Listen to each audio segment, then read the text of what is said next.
I picked the smallest pencil from my case, the one I always seemed to choose. It wouldn't write for very long, the point had gone again. So I found my little pencil sharpener at the bottom of the drawer, still covered with tiny bits of wood. I turned the pencil slowly round, one curl, then another fell into my hand.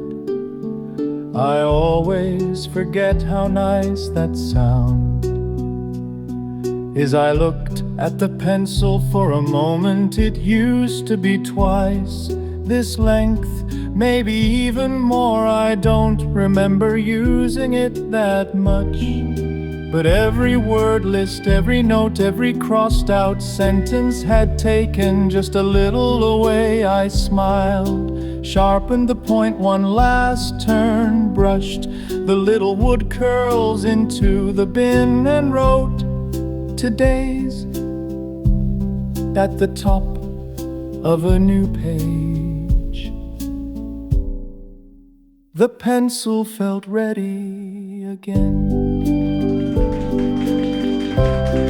So was I tomorrow. It'll be a little shorter, the notebook a little fuller, and somewhere inside another word will find its place.